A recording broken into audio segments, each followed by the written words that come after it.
Hello, today I'm gonna read this book that's called The Jaws of Death, and I'm gonna read to chapter 4. No, not 4. I'm gonna read to chapter 4, okay?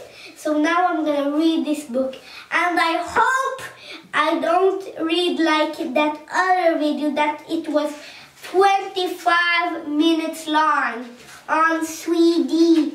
Oh, I don't see how you say Swedish, Abani. Swedish. I read the book. It was 25 minutes, the video. You can see that video. It's called Egils bästa sommar. It's called that. And now I'm gonna read the book, okay? Chapter 1, The Fight. Kwans-Su, the great master, lifted his arm to attack. The look on his face and the power in his body would put fear into the heart of any man, but not Kwans-Su. Kwans-Su! Oh no! Quicker than lightning, and with no more young student took one step back, raised his leg high, and kicked his master's arm away. Ooh, yeah! A moment, Kwans-Su, you learned well, Kwans-Su, but try this. And before the boy could get his balance back, his master grabbed him by the foot, threw him in the air, and Kwans-Su hit the floor with a painful thud. Had enough, the older man stood over with him with a smile, but Kwans-Su wasn't ready to admit defeat. Jumping to his feet, he aimed a blow with his feet at his master's chest. Kwans-Su, surprised by his young student's speed, it was too late to stop it. The blow sent him reeling to the ground, and the boy stood above him in victory. Well done, Kwans-Su,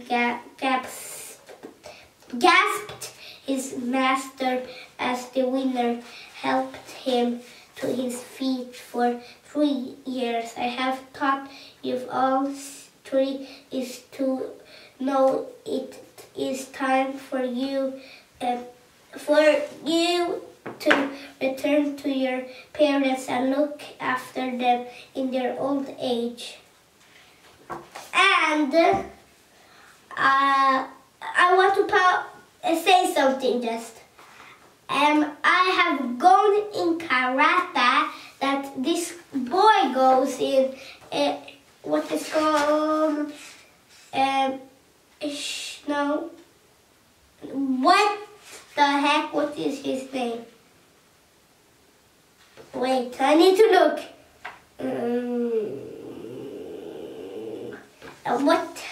Where is it? Kwans-Su.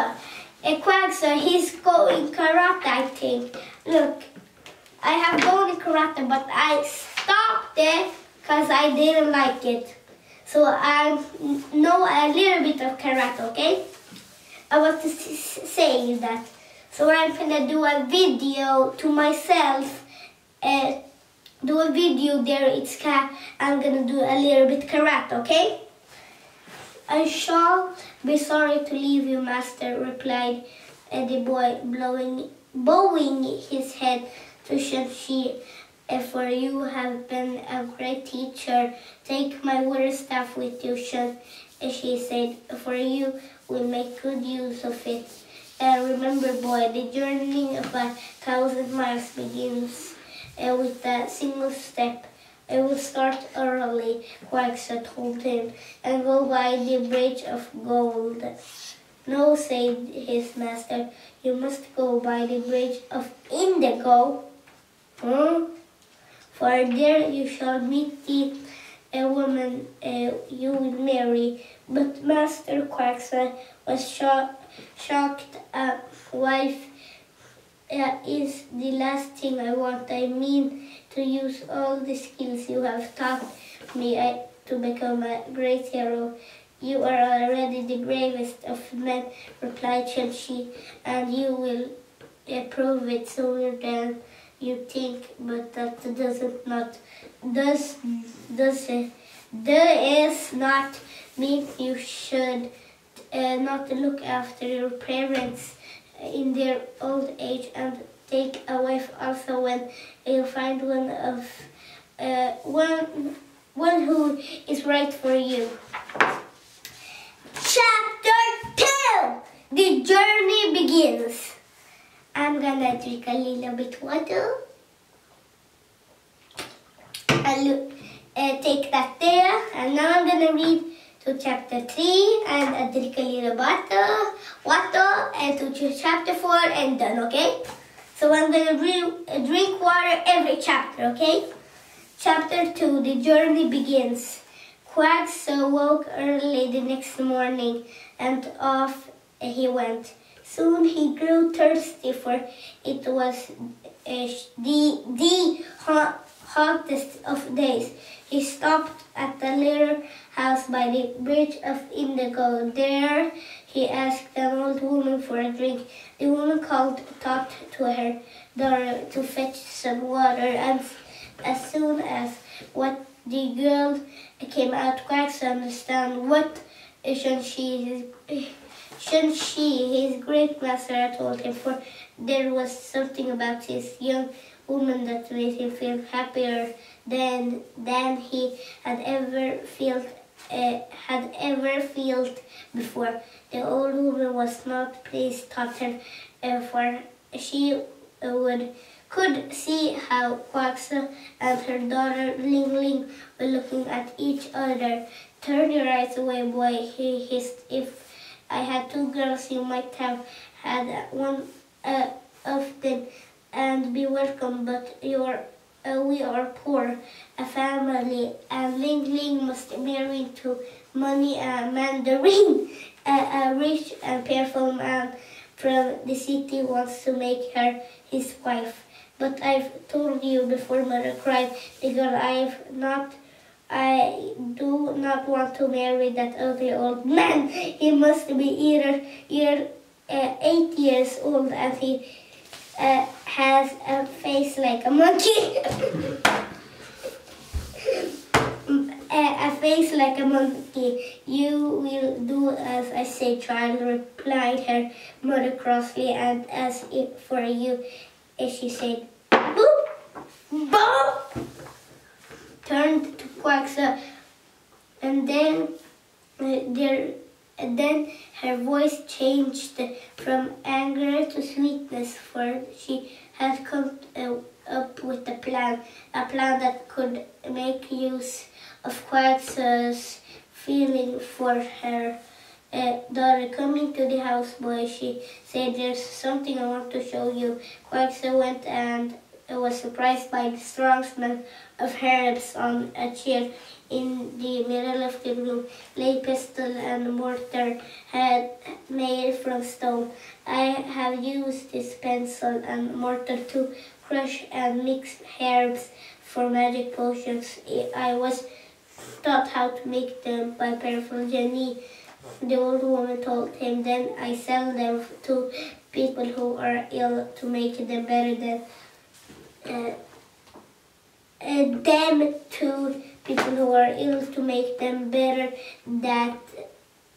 That is how Majar and I have been able to keep going since my husband died. But now the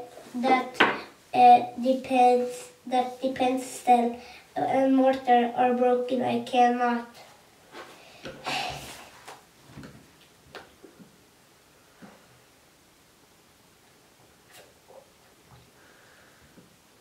Hermano, we had him chapter up one. No. Where I am now. There, I know now where I am. I will buy you a new pencil, a mortar, The Kwans-Su offered for even taught the girls mother had refused to allow him to marry her. He wanted to do all he could to help them both, and maybe, just maybe, the old woman might change her mind. Thank you, young man, she replied. I can see that you are kind at heart, but that would not do at all. Why? Asked the boy.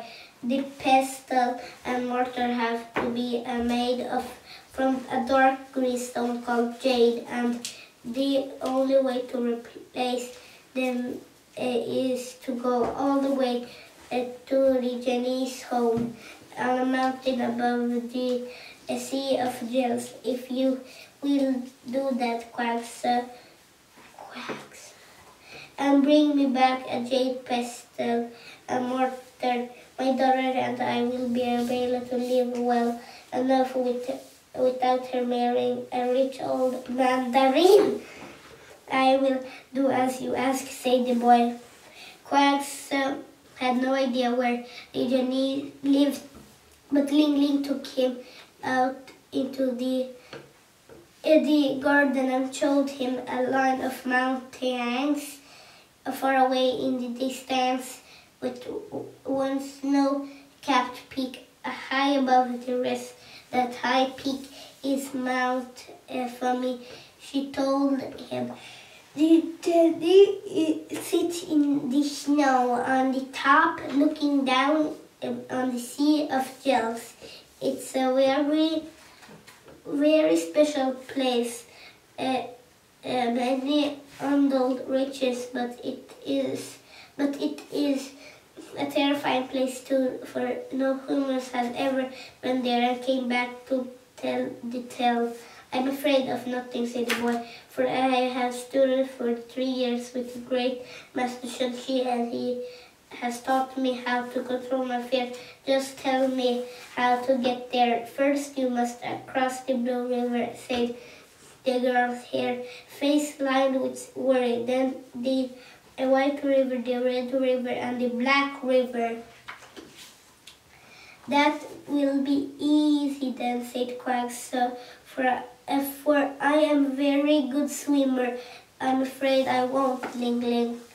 I'm afraid it won't, Ling Ling warned him. Each river is full of enormous fish who would eat you as soon as you entered the water. That is why my mother has given you this task. In truth, she thinks you will never come back alive, and that if you are dead, I will have no choice but to marry the ugly mandarin.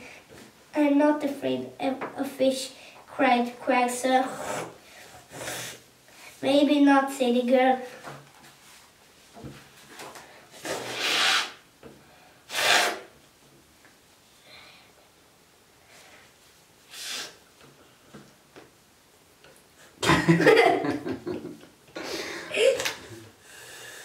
But I think you should take this with you, and she handed him a sword with the box in it. All 5 little red seeds. Throw one in each river as you pass, and it will shrink to a tiny stream over which you can jump. You can jump,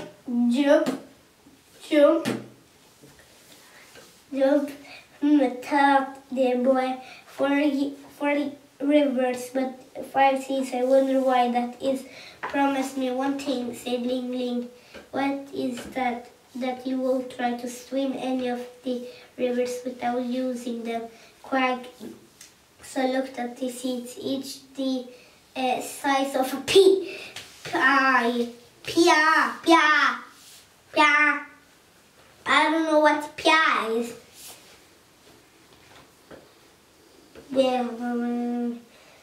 Wait, what? Could happen, but what? Where are I? That you will try to swim any of the rivers without using them. Kwans-Su looked at the seeds, each the size of a pea. He did not understand how they could help him, but did not wish to be rude to her. So he agreed to do as she said and hurried back, sailing with a shy little smile. You don't have much time if you are to save me from the ugly old mandarin. On his way, the boy passed through the town of Yoichain, where his parents lived. He told them all that had happened since he left home. I don't think the genie will be very happy to see you trying their mild rivers into streams.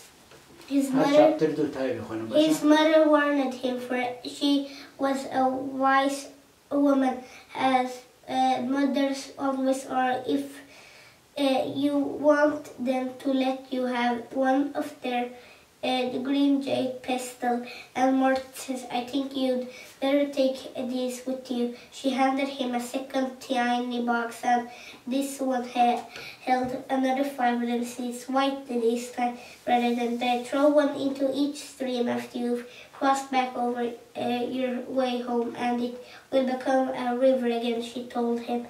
3. The Faithful Rivers. Wait, I'm gonna look at what is to the next chapter. It is I'm on 15, it's 29. It's long. You can read next time, it's okay. Okay, so I'm gonna read this book next time, and I hope you enjoyed this. You enjoyed this book so long, and bye bye.